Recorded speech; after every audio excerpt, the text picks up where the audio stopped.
Hello my dear students, welcome to my channel ত্রিয়াস study centre. হ্যাঁ friends, তোমরা উচ্চ মাধ্যমিক পরীক্ষা তোমরা আশা করি খুব ভালোই দিচ্ছ।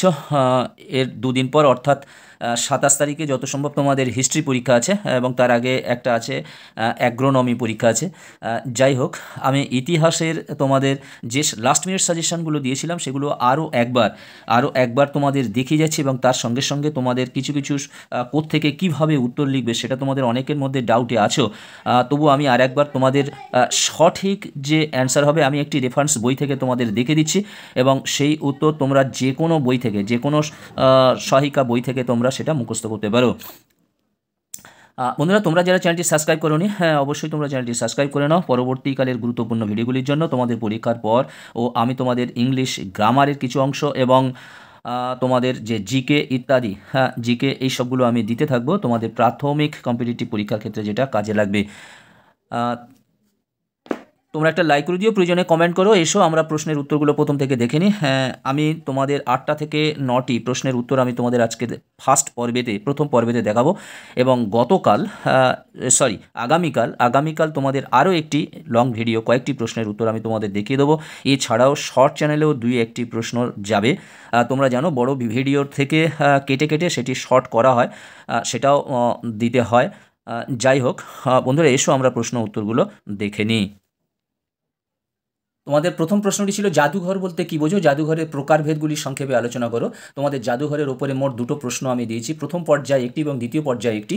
এই প্রশ্নটি তোমাদের প্রথম পর্যায়ে আছে যে জাদুঘর বলতে কী বোঝো, জাদুঘরের প্রকারভেদগুলি সংক্ষেপে আলোচনা করো। এই জাদুঘরটা দিয়ে যদি তোমরা 2টি প্রশ্ন করতে পারো তাহলে তোমাদের প্রথম অধ্যায় থেকে এই প্রশ্নটি, তোমার 5টি প্রশ্নের উত্তরের মধ্যে একটি প্রশ্ন তোমরা কমন পাবে। এবং জাদুঘরের উপর আরেকটি প্রশ্ন আছে, আমি সেই ভিডিওটা আমি কালকের দেবো। আজকে তোমরা এর উত্তরটি দেখে নাও।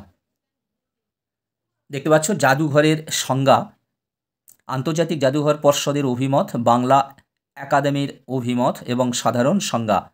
এটি তোমাদের জাদুঘরের সংজ্ঞা হিসেবে এতটা লিখতে হবে, তোমরা একটু সংক্ষেপে করেও দিতে পারো। এবারে জাদুঘরের যে প্রকারভেদ, চলো আমরা সেখানে যাই, প্রকারভেদগুলো দেখে নিই। দেখতে পাচ্ছ জাদুঘরের প্রকারভেদের জাদুঘরের বিভিন্ন ভাগগুলি হলো, এটা 1 নম্বর পয়েন্টে আছে, দেখো সাধারণ জাদুঘর। এই সাধারণ জাদুঘরের মধ্যে বহুমুখী জাদুঘর, শিশু জাদুঘর ডান দিকের অংশে আছে। আমরা ডান দিকের অংশটা দেখে নিই। দেখো ডান দিকের অংশের উত্তর। এবার 2 নম্বর পয়েন্ট আছে, দেখতে পাচ্ছ কলা জাদুঘর। নিচের দিকে তাকাও, ঐতিহাসিক জাদুঘর। 3 নম্বর পয়েন্টে আছে ঐতিহাসিক জাদুঘর। তোমরা এই পয়েন্টগুলো লিখবে এবং পয়েন্টের ভিতরে যে অংশগুলো লেখা আছে রোমান 1, 2, 3 এইগুলো তোমরাকে কমিয়ে দেবে। আর একটু আছে, আর একটা পয়েন্ট আছে বৈজ্ঞানিক জাদুঘর, সেটা ডান দিকে আমি তোমাদের দেখাচ্ছি।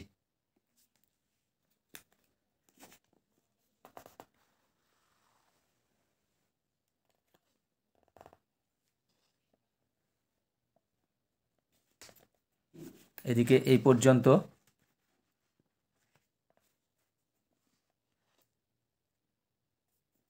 দেখতে পাচ্ছ বিজ্ঞান বিষয়ক জাদুঘর। এখান থেকে এই পর্যন্ত তোমাদের উত্তরটা শেষ হলো।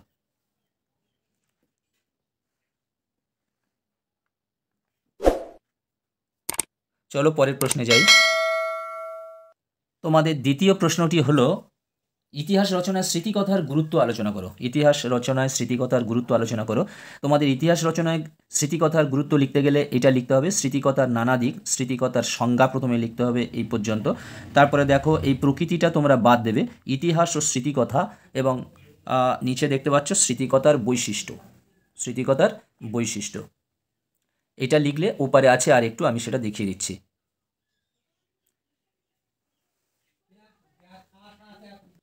এই দিকের এইটুকু লিখতে হবে স্মৃতিকথার গুরুত্ব। এছাড়াও তোমরা এক কাজ করবে, বিভিন্ন ধরনের যে স্মৃতিকথা আছে 2-1টি স্মৃতিকথা তোমরা একটু পড়ে রাখবে, সেটা আমি তোমাদের দেখিয়ে দিচ্ছি।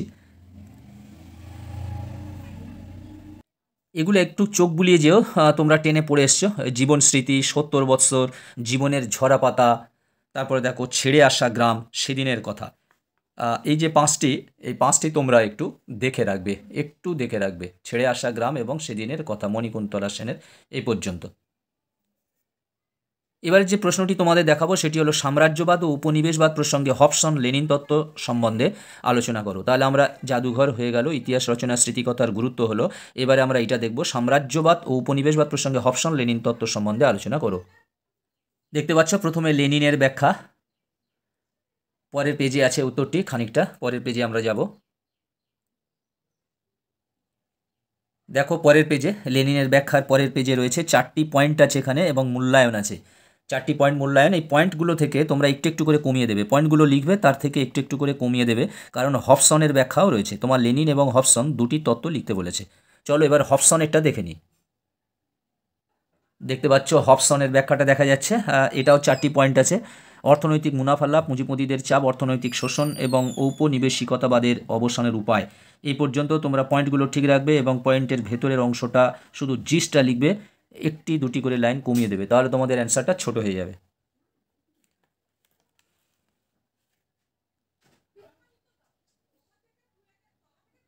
আগের প্রশ্নটি তোমাদের চ্যাপ্টার 2 থেকে ছিল, এখন এই প্রশ্নটি তোমাদের চ্যাপ্টার 3 থেকে। দেখতে পাচ্ছ নানকিংয়ের সন্ধি ও ভিয়েনসিনের সন্ধির মূল শর্তগুলি আলোচনা করো।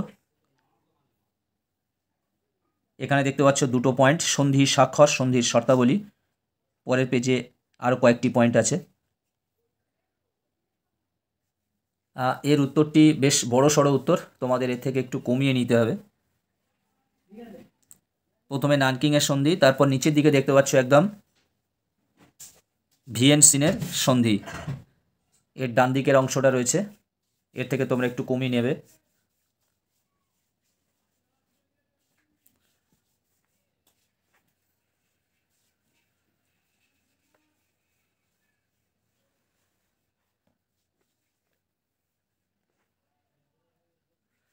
তারপর 5-এর দাগের প্রশ্নতে আমরা যাব। ভারতের রেলপথ প্রবর্তনের উদ্দেশ্য ও তার প্রভাব সংক্ষেপে লেখো। এই প্রশ্নটিও তোমাদের চ্যাপ্টার 3 থেকে। দেখতে পাচ্ছ এখানে রেলপথ স্থাপনের উদ্দেশ্য বা কারণ। এখানে একটা জিনিস তোমাদের বুঝে নিতে হবে, যদি কেবলমাত্র প্রশ্ন থাকে যে রেলপথ স্থাপনের উদ্দেশ্য কারণ, তাহলে তোমাদের কারণগুলো লিখে তার নিচে একটা উপসংহার দিতে হবে রেলপথের জন্য, স্থাপনের জন্য। আর যদি এর মধ্যে থাকে যে তার প্রভাব বর্ণনা করো, তাহলে তোমাদের উপসংহারটা বাড়তি করে লেখার দরকার নেই, কয়েকটি উদ্দেশ্যের কারণ কটা লিখে দেবে। আর প্রভাব মানে হলো ওই রেলপথ স্থাপনের জন্য যে ফল পাওয়া গেছিলো, অর্থাৎ সুফল হতে পারে, কুফল হতে পারে, অর্থাৎ সুফল 2-3টি পয়েন্ট দিয়ে দেবে এবং কুফল 2-3টি পয়েন্ট দিয়ে দেবে। এখন আমরা দেখছি রেলপথ স্থাপনের উদ্দেশ্য বা কারণ। দেখতে পাচ্ছ ঝাপসা হয়ে গেছিল। রেলপথ স্থাপনের উদ্দেশ্য বা কারণ দেখো ডান দিকে খানিকটা আছে, আমি দেখিয়ে দিচ্ছি। আমরা বাম দিকে 2টি পয়েন্ট দেখেছি, এবার ডান দিকে দেখতে পাচ্ছ আরও কয়েকটি পয়েন্ট পরপর রয়েছে। বিলাতি পণ্যের সরবরাহ, রাজনৈতিক প্রয়োজন, সামরিক প্রয়োজন, দুর্ভিক্ষের মোকাবিলা এবং কর্মসংস্থান।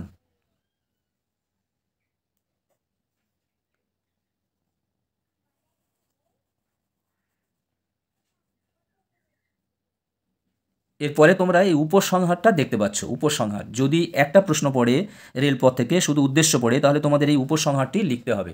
যদি এর সঙ্গে প্রভাব জুড়ে দেওয়া থাকে, তাহলে উপসংহার লেখার তোমাদের কোনো প্রয়োজন নেই।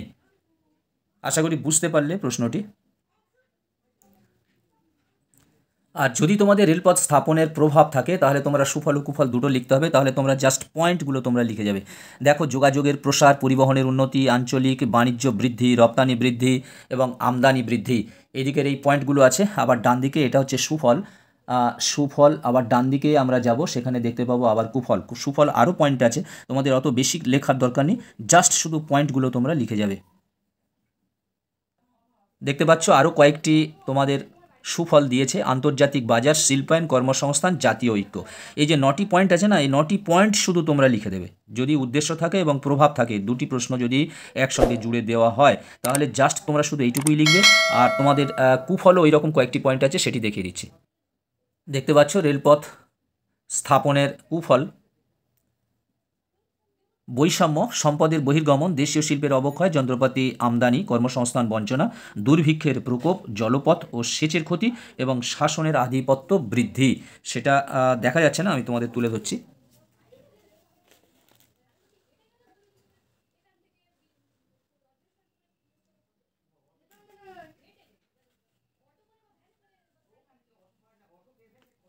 এই পর্যন্ত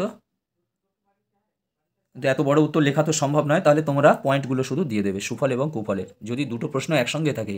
আর যদি তোমাদের আলাদা করে দেওয়া থাকে এইরকম টাইপের প্রশ্ন, তাহলে কিন্তু তোমাদের লিখতেই হবে। তোমাদের পরের প্রশ্ন ছিল ব্রিটিশ শাসনকালে আদিবাসী ও দলিত সম্প্রদায়ের বিবরণ দাও। ব্রিটিশ শাসনকালে আদিবাসী ও দলিত সম্প্রদায়ের বিবরণ দাও, এটি তোমাদের চ্যাপ্টার 4 থেকে 4 নম্বর অধ্যায় থেকে। প্রথমে দেখো এখানে ভারতের আদিবাসী সম্প্রদায়ের পরিচিতি, এটা তোমাদের লিখতে হবে। তারপর দেখো দলিত সম্প্রদায়ের পরিচিতি, তাহলে এই দুটো সম্প্রদায় সম্পর্কে আগে পরিচিতিটা দিতে হবে, তারপরে বিবরণ। দুটো পরিচিতি দেখে নিলে এবার চলো বিবরণে যাই।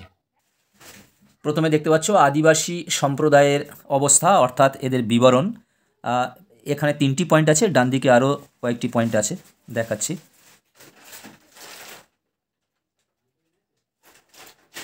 তারপরে দেখো ডান দিকে সামাজিক আগ্রাসন, শোষণ ও বঞ্চনা, মুক্তির উদ্যোগ। ইতিহাসে যেন একটু তোমাদের বেশি লিখতে হয়, এর থেকে তোমাদের একটু ছোট করে নিতে হবে, করার কিছু নেই। এটা হলো আদিবাসী সম্প্রদায়ের বিবরণ। এবার ডান দিকে আমরা পাবো দলিত সম্প্রদায়ের বিবরণ।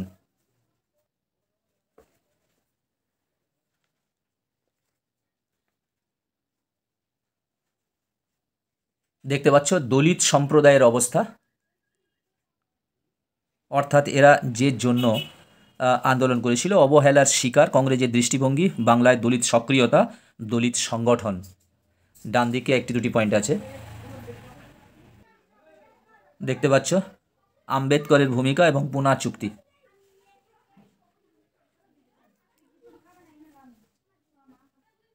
পরের প্রশ্নটি ওই একই অধ্যায় থেকে, তোমাদের চ্যাপ্টার 4 থেকে আছে, চীনের চৌঠা মে আন্দোলনের কারণগুলি বিশ্লেষণ করো। দেখতে পাচ্ছ চৌঠা মের আন্দোলন 1, 2, দুটো পয়েন্ট প্রথমত দেখতে পাচ্ছ। তারপরে দেখো ডান দিকে আমি পয়েন্টগুলো দেখাচ্ছি। এই পেজে আরও একটি পয়েন্ট আছে, জাপানের 21 দফা দাবি। ডান দিকে আমরা যাচ্ছি, দেখো পরের পেজের পয়েন্টগুলো। 21 দফা দাবির প্রতিবাদ, ইউয়ান এর গোপন চুক্তি, বিদেশি পণ্যের বাজার এবং প্রত্যক্ষ কারণ, উপসংহার। যদি বড় বলে মনে হয় তোমাদের উপসংহার দেওয়ার কোনো প্রয়োজন নেই। দেখতে পাচ্ছ লাস্টে উপসংহার রয়েছে, এটা দেবার দরকার নেই। যখন বড় উত্তর হয়ে যাবে তখন এগুলো লেখার প্রয়োজন নেই, পয়েন্টগুলো থেকে তোমরা কমিয়ে দেবে। এরপরের চ্যাপ্টারটা দেখতে পাচ্ছ, এই পরের প্রশ্নটি, ট্রুম্যান নীতি কি, মার্শাল পরিকল্পনার উদ্দেশ্যগুলি কি ছিল। এটা তোমাদের চ্যাপ্টার 7 থেকে এই প্রশ্নটি। চ্যাপ্টার 7 থেকে 2টি প্রশ্ন পরপর আছে দেখো, এবং কিউবার ক্ষেপণাস্ত্র সংকটের সংক্ষিপ্ত বিবরণ দাও। এই 2টি প্রশ্ন আমি তোমাদের দেখিয়ে দিয়ে ভিডিওটি শেষ করব, কারণ অনেকটা লং হয়ে যাচ্ছে। দেখতে পাচ্ছ ট্রুম্যান নীতি ও ঠান্ডা লড়াই। পরের পেজে যাব, দেখতে পাচ্ছ পরের পেজের উত্তর। এরপর যে পটভূমি দেখা যাচ্ছে, পটভূমির মধ্যে 4টি পয়েন্ট আছে, চার্চিলের ফাল্টন বক্তৃতা, কেন্নানের বেস্টনী নীতি, রাজনৈতিক অর্থনৈতিক, এই পর্যন্ত। এবং এরপরে দেখতে পাচ্ছ মার্শাল পরিকল্পনা ও ঠান্ডা লড়াই, তার উদ্দেশ্য কী ছিল। মার্শাল পরিকল্পনার উদ্দেশ্যগুলি লিখতে গেলে তোমার এখান থেকে লিখতে হবে পরিচিতি, এবং ডান দিকে আর একটু আছে সেটাও পটভূমি, সেটা লিখতে হবে। আমি তোমাদের দেখিয়ে দিচ্ছি।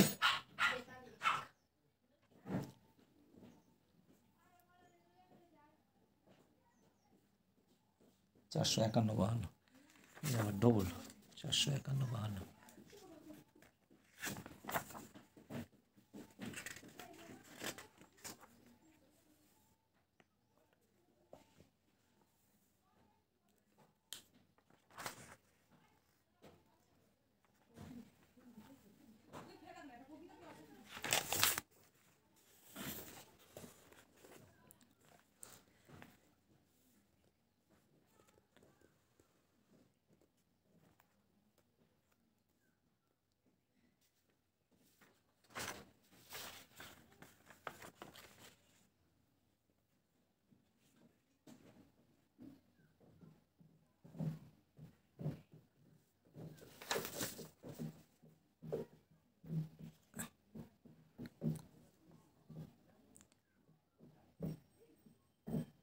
দেখতে পাচ্ছ কিউবার ক্ষেপণাস্ত্র সংকট সম্পর্কে লেখো।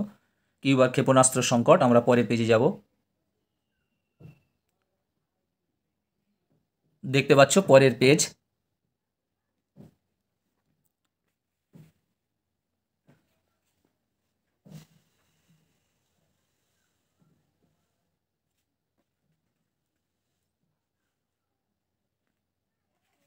এই পর্যন্ত হবে, দাগ দেওয়া পর্যন্ত, এই পর্যন্ত। বন্ধুরা আজকের মতো ভিডিওটি শেষ করলাম।